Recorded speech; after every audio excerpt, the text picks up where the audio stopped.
The perfect daughter stands at the podium, her voice steady and clear as she delivers her valedictorian speech. My sister Megan, the golden child, speaking about dreams and potential while I grip the edges of my metal folding chair, fighting the wave of nausea that's been my constant companion for weeks. I'm Aubrey, the family disappointment, and I'm about to ruin my sister's perfect moment. The late May heat presses down on the football field where hundreds of parents and students sit in neat rows. Everything about this graduation ceremony screams control and order, exactly how my father, the college administrator, likes it. He's beaming from his place of honor on stage, watching Megan weave her carefully crafted words about future success and family values. My stomach lurches again. I shouldn't have come, but missing my sister's graduation would have given my father another reason to compare us. Why can't you be more like Megan? The words echo in my head as bile rises in my throat. Are you okay? Tom whispers from beside me. You look pale. I try to nod, but the motion makes the world tilt. The pregnancy test hidden in my desk drawer flashes through my mind, both of them actually. Double positive, double trouble. Megan's voice carries across the field. And so, as we stand on the threshold of our futures, I'm going to throw up, right here, right now, in front of everyone. I stumble to my feet, drawing sharp looks from nearby parents. My mother's eyes find me from her front row seat, her face tightening with familiar disappointment. Aubrey. Tom reaches for my arm, but I'm already moving. I make it 3 steps before my knees buckle. The world spins, voices blur together, and then I'm falling. The last thing I see before everything goes black is my father's face. Not concerned, but angry. Always angry. When I come to, I'm lying on a cot in the nurse's office. The vinyl covering crackles as I shift, and the smell of antiseptic makes my stomach roll again. What were you thinking? My father's voice cuts through the fog. He's standing by the door, arms crossed, jaw clenched. You couldn't even let your sister have one day? Robert, my mother says softly, but there's no real protest in her tone. I'm sorry, I whisper, though I'm not sure what I'm apologizing for. Fainting, being pregnant, or simply existing. The nurse wants to run some tests, my father continues, his words precise and controlled. Care to tell us what she might find? The moment stretches between us like a rubber band about to snap. In my head, I see the next few minutes play out. The revelation, the shock, the inevitable explosion of rage and disappointment. My father's carefully constructed image of our perfect family crumbling because his youngest daughter got knocked up at 19. I'm pregnant, I say, and the words hang in the air like smoke. My mother makes a small sound, not quite a gasp, not quite a sob. My father's face goes completely still, the way it does right before he explodes. Who knows? He demands. Just Tom, and Ethan the father, I swallow hard. He doesn't want anything to do with it. Of course he doesn't, my father snaps. This ends now. We'll make arrangements. No. The word comes out stronger than I expected. This isn't a discussion, Aubrey. You will not destroy everything we've built. Everything your sister has worked for. I sit up slowly, the room swaying slightly. I'm keeping it. The hell you are. He steps closer, looming over me. You're barely more than a child yourself. You have no job, no degree, no future. You will do as I say. Looking into his eyes, I see something I've never noticed before. Fear. Not for me, but for himself. For his reputation, his control, his perfect family facade. No, I say again. And in that moment, something shifts inside me. A seed of resistance taking root, growing stronger with each beat of my heart. I won't. His face darkens, and I know what's coming next will change everything. But for the first time in my life, I'm ready for the storm. The drive home feels like a funeral procession. My father's Mercedes leads the way, my mother silent beside him. I'm in the back of Tom's beaten-up Honda, watching the familiar streets blur past, each turn bringing us closer to the confrontation I know is coming. I can turn around, Tom says quietly. We could just drive. Keep going until we hit the coast. The offer tempts me more than I want to admit, but running won't solve anything.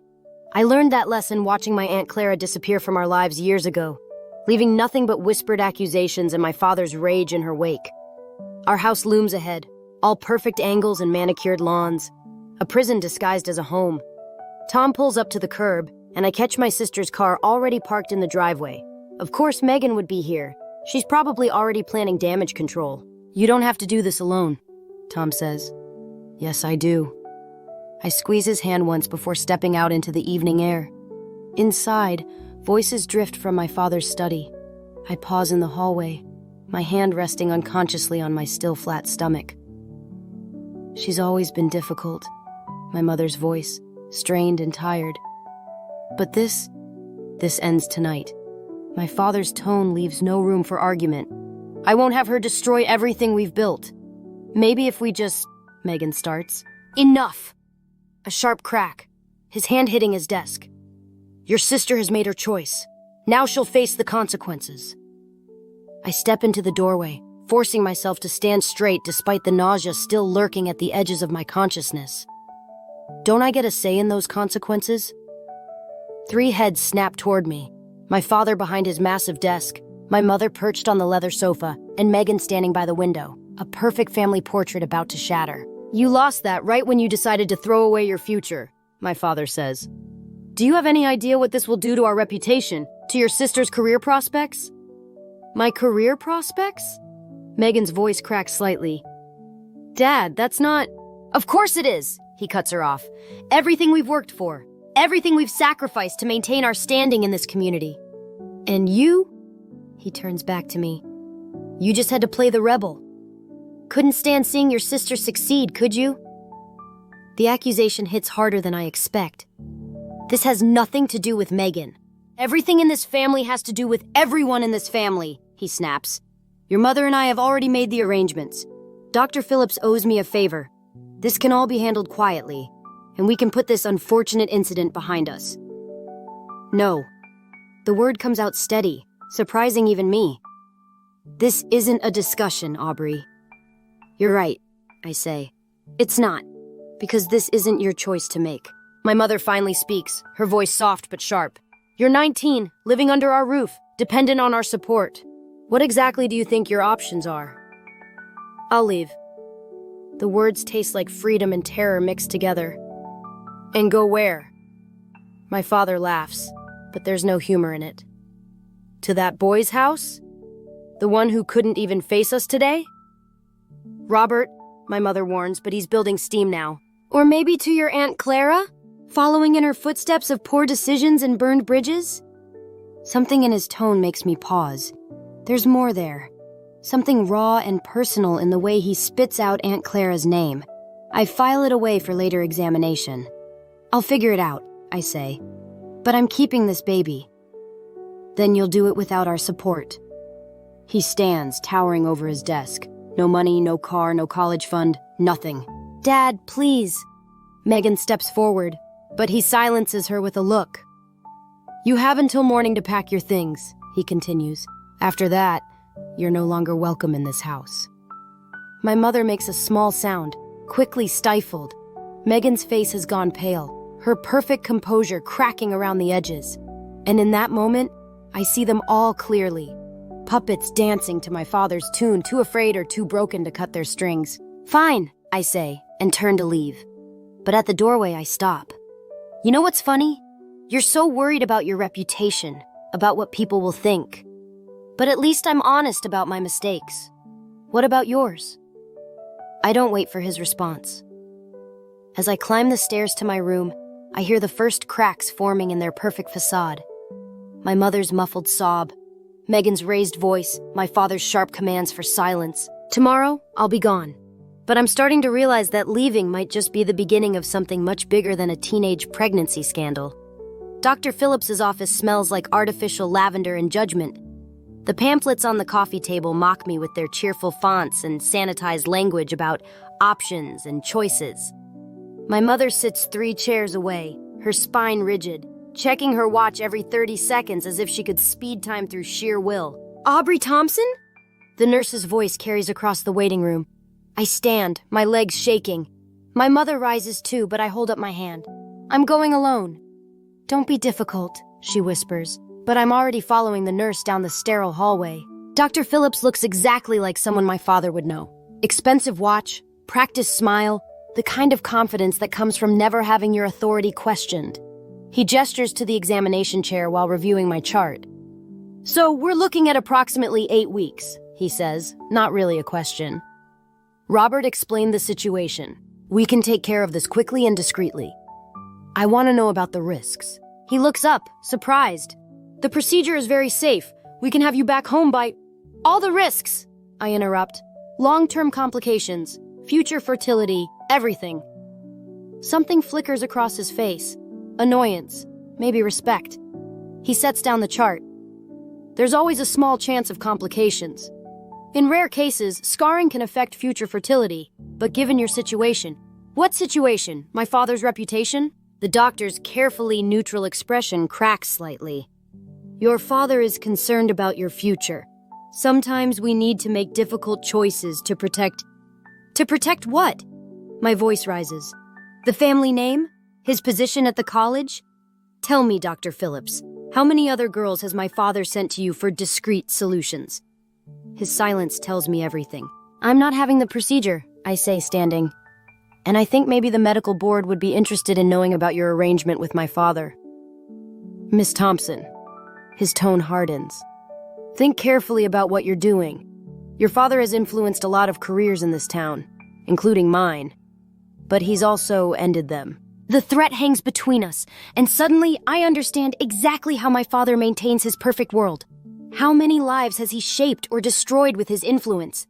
How many secrets are buried under his carefully maintained reputation?" I leave without another word, ignoring my mother's questions as I walk straight out of the clinic. The summer air hits me like a wall, and I gulp it down, fighting nausea that has nothing to do with pregnancy. My phone buzzes. A text from Megan. "Where are you? Dad's furious." Another buzz. "Aunt Clara called the house. Dad lost it. Something about James?" My fingers freeze over the screen. James. A name I've never heard before, but it made my father lose control? I save the message just as Tom's car pulls up.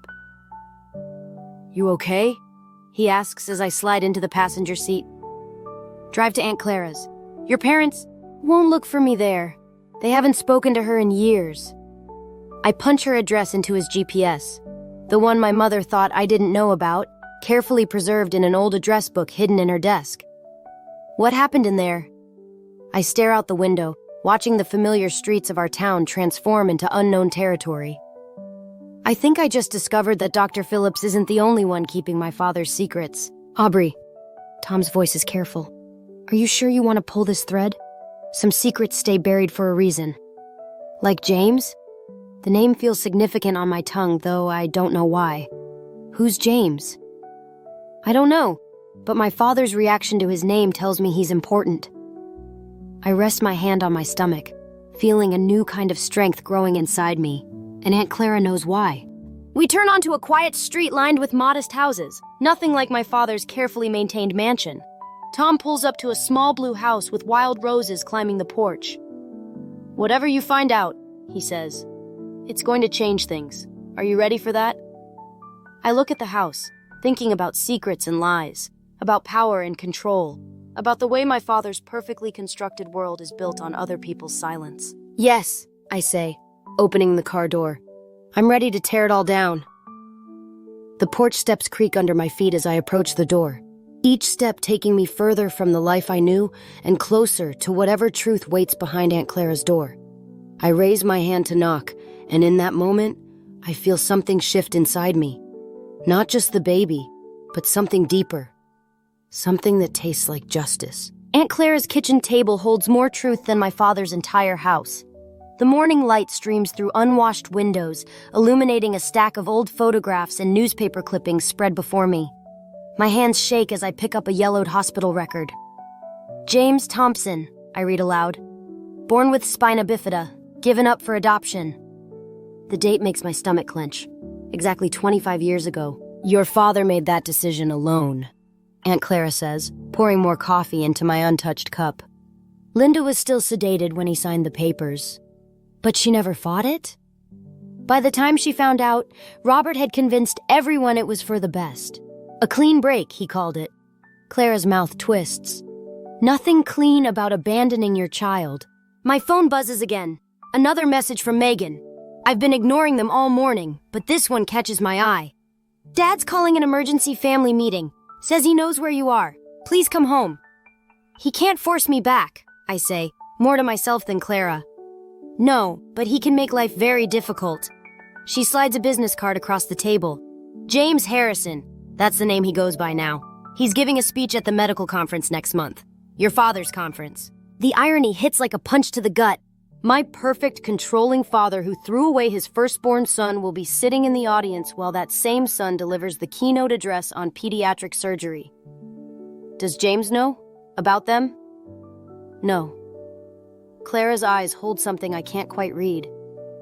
But maybe he should. A knock at the door makes us both jump. Tom appears in the kitchen doorway, his face tight with worry. Aubrey, you need to see this. He holds out his phone, showing me a social media post from Megan.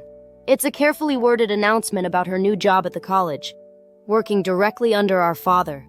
The comments are full of congratulations, praising the Thompson family legacy. She's choosing his side, I whisper.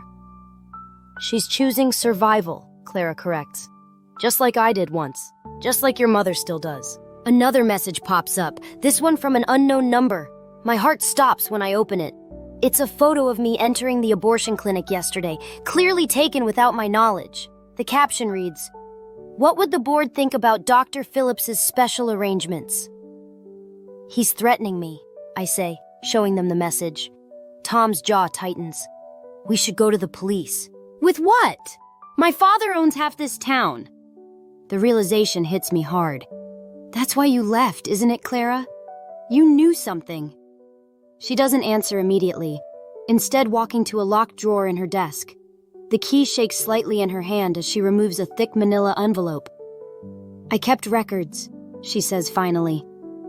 Of everything. Every girl your father sent to Phillips, every career he destroyed, every favor called in, including what really happened with James. Why didn't you use them? Because exposure would hurt more than just Robert. All those girls, those families, they've built new lives. Some secrets protect the innocent as much as the guilty. She places the envelope in front of me. But maybe it's time for the right truth to come out. I stare at the envelope, feeling the weight of lives and lies pressing down on me. Through the window, I can see my father's Mercedes pulling up to the curb. He's here, Tom says quietly. Good. I stand, one hand on my stomach, the other gripping the envelope. Let him come. Aubrey, Clara's voice stops me. Remember, revenge and justice aren't always the same thing. I look at the envelope, then at the photo of James speaking at a medical conference. Successful, whole, everything my father tried to throw away. In that moment, I realize what I have to do. No, I agree. Sometimes justice is better. The doorbell rings, its cheerful chime at odds with the tension filling the room. I take a deep breath, feeling my child move within me. Another life my father wanted to erase. But this time, the choice isn't his to make. I head for the door, the envelope secure in my hands, ready to face whatever comes next. Because sometimes the best revenge isn't destroying someone's perfect world, it's forcing them to face the truth they've spent a lifetime burying. The medical conference program feels heavy in my hands. James Harrison's photo stares back at me. My father's abandoned son, now a celebrated pediatric surgeon. 3 weeks of planning have led to this moment. Watching the conference center fill with doctors, administrators, and my father's carefully cultivated network of influence. He's arriving in 10 minutes, Tom says, checking his phone. Security confirmed it. I adjust my visitor's badge, conscious of my growing belly beneath the loose blazer. 4 months pregnant, and already my body betrays secrets I'm not ready to share. Aubrey, Megan's voice makes me freeze. She stands at the entrance to the conference hall, wearing the same expression she used when covering for my teenage rebellions. Dad knows you're here. Good. I hold up the manila envelope from Clara. He should be here for this. You don't understand. Ethan's here too. The name hits like ice water. What? Dad hired him. He's working security. She steps closer, lowering her voice. He knows things, Aubrey, about the baby. My hand instinctively moves to my stomach.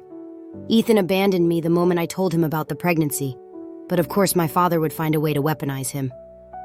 Dr. Harrison is entering the building, crackles over the security radio at a nearby guard's belt. Time slows. Through the glass doors, I see James for the first time in person. He walks with a slight limp, the only visible sign of the condition my father deemed unworthy of the Thompson name. Behind him, I spot Ethan in a security uniform, speaking into his radio. "Whatever you're planning," Megan whispers, "it's not too late to stop." Actually, it is. I pull out my phone, sending the pre-written email to every board member and local news outlet. Because I just sent proof of Dad's arrangement with Dr. Phillips. And in about 30 seconds, James is going to learn who really signed his adoption papers. Megan's face drains of color. "You'll destroy everything." "No. Dad did that 25 years ago when he threw away his son." The conference hall doors open. James enters, surrounded by admiring colleagues. My father appears from another doorway, his practiced smile faltering when he sees me. "Security," he snaps, but Ethan hesitates, looking between us. "Sir?" Ethan starts. "Maybe we should... now." I step forward, envelope in hand. "Hello, James?" Or should I say, brother? The room goes silent. James turns, confusion crossing his face. My father moves with surprising speed, but Tom steps between us. "Miss Thompson," a security guard approaches. "You need to leave." "Not before he sees these."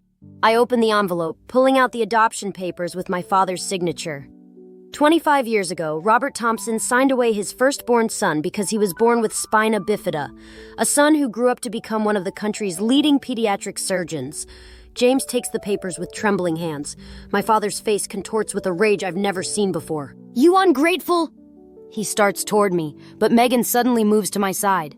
"It's true," she says, her voice carrying across the stunned audience. "I found the papers in Mom's desk years ago." Phones are out now, recording everything. James stares at the documents, then at our father, his professional composure cracking. "Robert Thompson is your biological father," I continue, my voice steady despite my racing heart. "He abandoned you without your mother's consent, just like he tried to force me to abort my baby to protect his precious reputation." "You're lying," James whispers, but his eyes say he knows it's true. My phone buzzes. News alerts about Dr. Phillips's illegal arrangements with the college administrator. My father's carefully constructed world beginning to crumble. "I can explain," my father starts, but James cuts him off. "Explain what? How you threw away a child because he wasn't perfect? How you're still doing it?" Ethan steps forward, removing his security earpiece. "Sir, I won't help you hurt her again." The room erupts in whispers. My father's network watching his control slip away. But as I look at James's devastated face, at Megan's tears, at the pain rippling through our broken family, I realize revenge tastes different than I imagined. "I didn't do this for revenge," I say, loud enough for everyone to hear. "I did it because some truths need to be told, some lies need to end." My father lunges for the papers in James's hands, but it's too late. The truth, like the child growing inside me, has a life of its own now, and neither of us can be silenced anymore. The college board meeting room feels like a tomb. My father sits at the head of the table, his lawyer whispering in his ear while board members shuffle papers and avoid eye contact. The local news vans outside cast long shadows through the windows. I'm not supposed to be here, but Megan's employee badge got me through security. My sister, now suspended from her position pending investigation, stands in the corner, her perfect posture finally cracking under the weight of everything we've lost. "The board calls Dr. James Harrison," the chairman announces. James enters, walking past me without a glance. Since the conference, he's refused to speak to any of us. I don't blame him. Finding out your biological father abandoned you is one thing. Learning your sister used that truth as a weapon is another. "Dr. Harrison," my father's lawyer begins, "regarding the allegations made about your adoption." "They're not allegations," James's voice cuts through the formal atmosphere. "I've confirmed everything through hospital records. Robert Thompson is my biological father, and he abandoned me without my mother's consent." My father doesn't flinch, but his knuckles whiten against the polished table. "Miss Thompson," the chairman turns to me, "your evidence regarding Dr. Phillips's arrangements, we need to discuss." The boardroom door bursts open. My mother storms in, clutching a familiar manila envelope. My stomach drops. Not the copy I gave James, but the original from Aunt Clara's desk. "Linda," my father warns, but she's already speaking. "These records," she says, her voice trembling, "they're not complete. Clara didn't just keep evidence about Robert's arrangements. She kept everything." The room goes silent. My mother pulls out a document I've never seen before, including proof that she's James's real mother. The world tilts. James stands so quickly his chair crashes backward. "What?" "Clara Thompson is your biological mother," my mother continues. "Robert forced her to give you up, threatened to expose her relationship with a married doctor. He used you to control her, just like he's tried to control all of us." My father's mask finally cracks. "You had no right." "I had every right!" My mother's voice rises. 25 years of secrets, of watching you destroy lives to maintain your precious reputation. And now our daughters. That's enough." My father stands. "This meeting is over." "No," James says quietly. "It's not. Because I'm pressing charges. Against all of you." The word hits like a physical blow. "James, I never meant..." "To what?" "Use me for revenge? Destroy my life to punish him?" He gestures at our father. "You're all the same. Playing games with people's lives. Thinking you get to decide what truth deserves to be told." Megan steps forward. "We were trying to help." "Help?" James laughs bitterly. "I had a life, a career, parents who chose me. Now what do I have? A biological father who threw me away, an aunt who's actually my mother, and a sister who used my trauma for her own vendetta." The board members whisper among themselves. My father's lawyer scribbles furiously, and I stand there, feeling my carefully constructed plan crumbling around me. "The district attorney's office will be in touch," James says, turning to leave. "With all of you." As he walks out, I catch a glimpse of Aunt Clara in the hallway, her face pale and drawn. Our eyes meet briefly before she turns away, following her son into the shadows of truths I never should have unearthed. "Well," my father says into the silence, his voice steady again, "it seems my daughter's quest for justice has backfired rather spectacularly." He's right. In trying to expose his secrets, I've destroyed more than just his reputation. I've shattered James's life, betrayed Aunt Clara's trust, cost Megan her career, and now face potential legal consequences that could affect my unborn child's future. The baby kicks, as if sensing my despair. Tom's words echo in my head. Sometimes revenge hurts the avenger more than the target.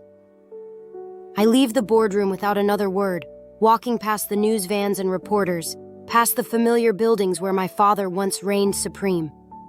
The truth is out now, but it's not the cleansing fire I imagined. Instead, it's a poison that's touched everyone I meant to protect. In the parking lot, I spot James helping Aunt Clara into his car.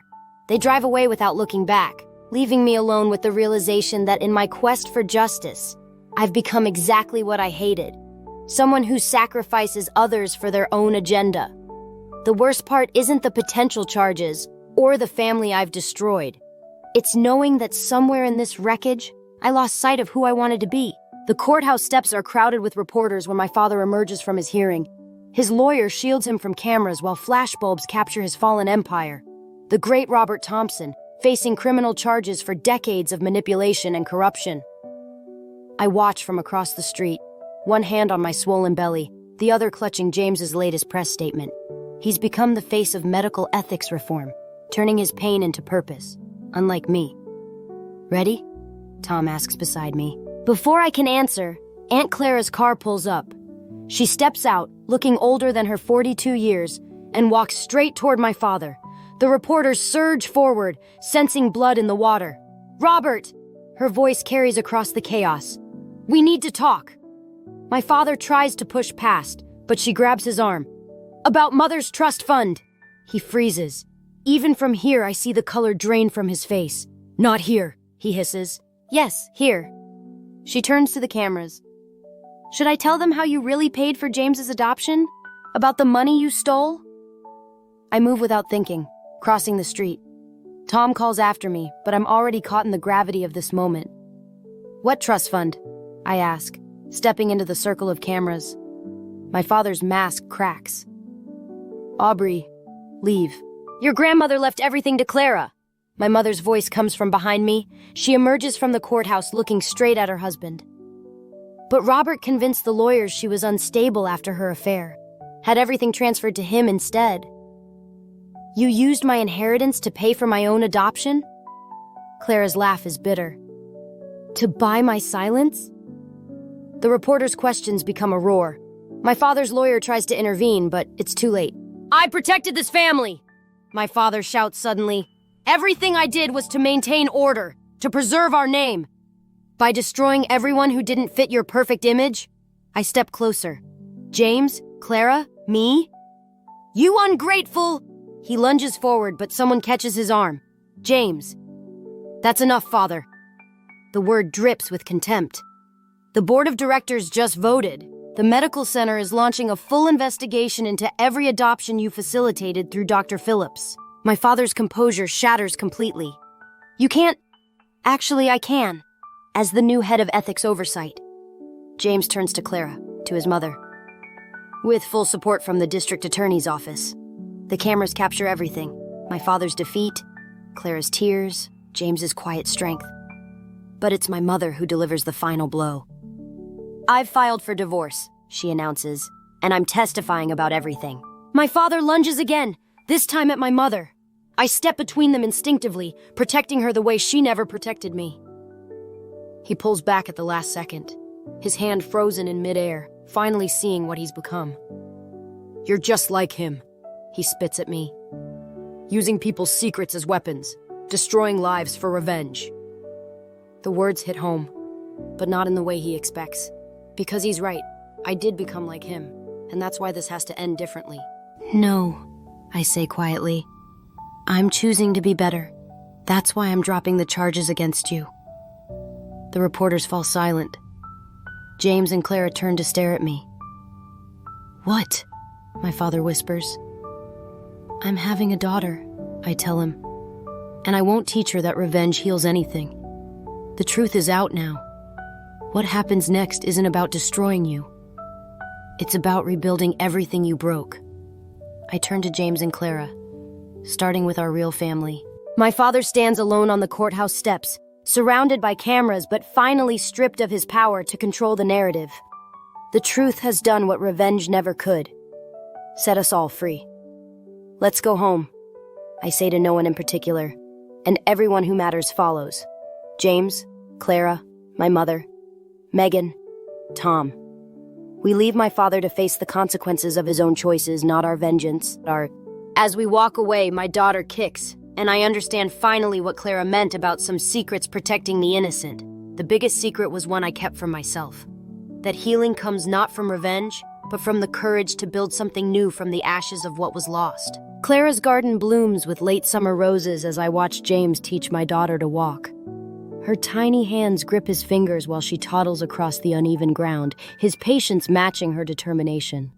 The sight makes my chest ache with something between joy and regret. She has your stubbornness, Megan says, settling beside me on the porch steps. She's different now, softer around the edges, but stronger at her core. The job she found at a women's shelter suits her better than our father's carefully planned career ever did. And your grace, I reply, watching my daughter's careful steps. The screen door creaks behind us. My mother emerges with lemonade, her wedding ring notably absent. The divorce papers arrived yesterday, along with news of my father's plea deal. House arrest instead of prison, his empire reduced to a monitored existence in the same mansion he once ruled. Ethan called again, my mother says quietly. I know. I touch my phone through my pocket, feeling the weight of his unread messages. He wants to meet his daughter, claims he's changed. Maybe he has, but some bridges stay burned. James scoops up my giggling daughter, his slight limp more pronounced after a long day. Someone's ready for her nap, he calls, heading toward us. I'll take her, Clara offers, appearing from her garden. She meets James's eyes, mother and son still navigating their complicated truth.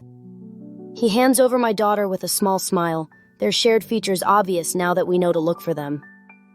The ethics board approved the new oversight committee, James tells me as Clara disappears inside. We're implementing screening procedures for all adoption cases. No more secret arrangements. And Dr. Phillips? Lost his license. He's cooperating with the investigation. Tom's truck pulls into the driveway, his son Noah waving from the passenger seat. They've become regular fixtures here, helping Clara with house repairs, joining our makeshift Sunday dinners, building something new from the ashes of what burned. Dad asked about you, Megan says suddenly. He wanted to know if you'd bring the baby to see him.